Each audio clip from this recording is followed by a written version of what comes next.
Hello everyone. तो बच्चों, आज हम डिस्कस करने वाले हैं एनसीईआरटी फिजिक्स क्लास 12 चैप्टर 7 का क्वेश्चन नंबर 7.5। क्वेश्चन नंबर 7.5 में दिया हुआ है कि इन एक्सरसाइज 7.3 एंड 7.4, तो अभी जो हमने पहले सॉल्व किया था क्वेश्चन नंबर 7.3 वो प्योरली इंडक्टिव सर्किट का था एसी के साथ में, और 7.4 में प्योरली कैपेसिटिव सर्किट के लिए है। तो आपको 7.3 और 7.4 के लिए क्या फाइंड करना है? What is the net power absorb by each circuit over A complete cycle. अगर यदि purely inductive circuit question number 7.3 है, तो अगर यदि प्योरली इंडक्टिव सर्किट है तो उसके लिए पावर क्या होगा। और क्वेश्चन नंबर 7.4 में आपको फाइंड करना है कि अगर यदि प्योरली कैपेसिटिव सर्किट होगा और वो एसी से कनेक्टेड होगा तो कंप्लीट साइकिल के लिए पावर क्या होगा। ठीक है, तो हम क्या जानते हैं, हम पहले लिखते हैं यहाँ पर आंसर। हम जानते क्या हैं? We know that the average power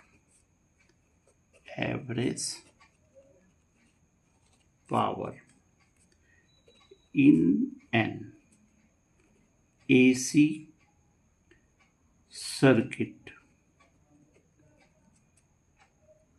consumed per cycle is given by। अगर यदि एसी सर्किट है तो पर साइकिल कितने पावर ये कंज्यूम करता है, हम फॉर्मूला से जानते हैं।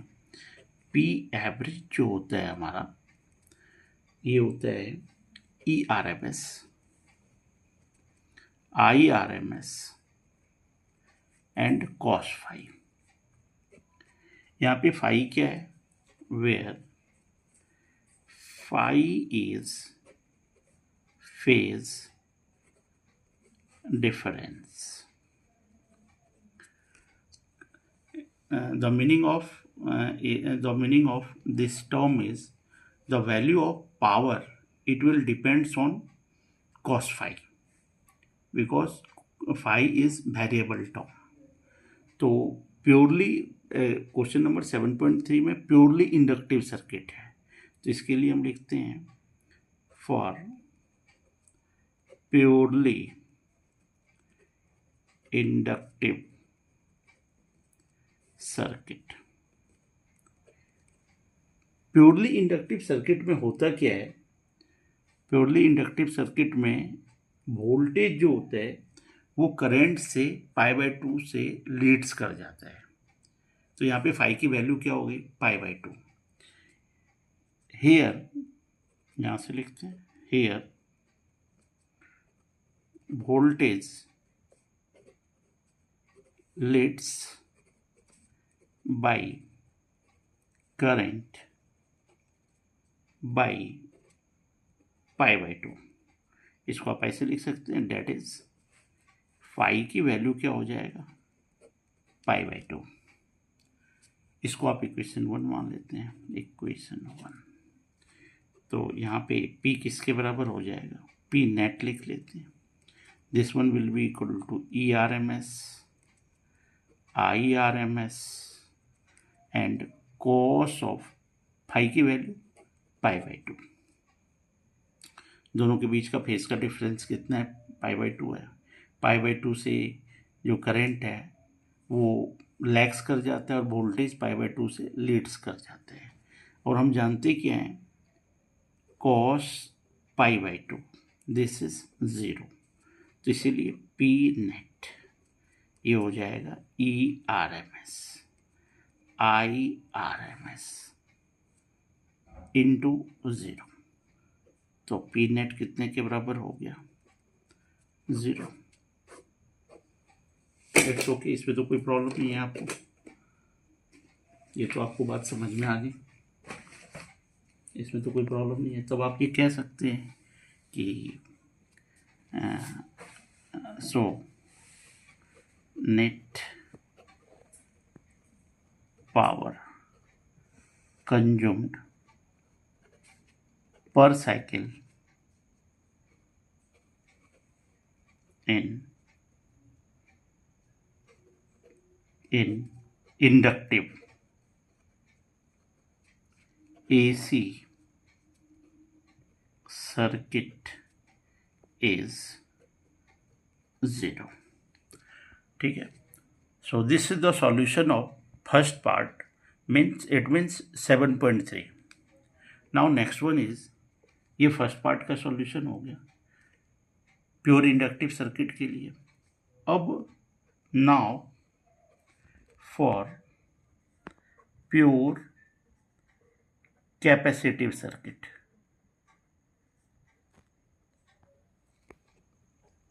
प्योर कैपेसिटिव सर्किट में बच्चे यहाँ पे क्या होता है, प्योर कैपेसिटिव सर्किट में वोल्टेज जो है करंट से π/2 से लैग्स कर जाता है. तो उस टर्म को हम लिखते हैं here voltage lags by current by π/2. ठीक. तो हम इस टर्म को हम कैसे लिखेंगे, that is phi is equal to negative π/2. It's okay. अब हम यहाँ पे क्या करते हैं, इक्वेशन 1 में -π/2 को हम पुट कर देते हैं. तो पी एवरेज किसके पर, पी एवरेज की जगह पे आप पी नेट भी लिख सकते हैं. This one will be equal to ERMS IRMS. यहाँ पे लिख देते हैं फ्रॉम इक्वेशन 1 से हम लिख देते हैं P net equal to ERMS IRMS and cos of phi की जगह पे -π/2 लिख दिए. -π/2, इसमें कोई प्रॉब्लम नहीं है.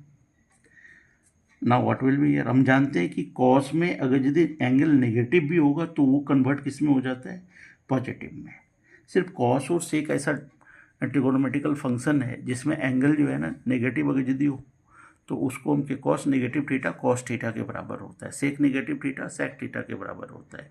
तो we can write this term like as ERMS IRMS into ये हो जाएगा कॉस ऑफ π/2. और हम जानते हैं हम इसको ऐसे लिख सकते हैं ERMS IRMS into 0.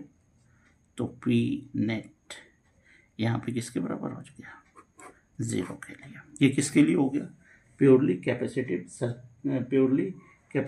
Circuit AC circuit के लिए. अब आप यहाँ पे लिख सकते हैं so net power consumed in a capacitive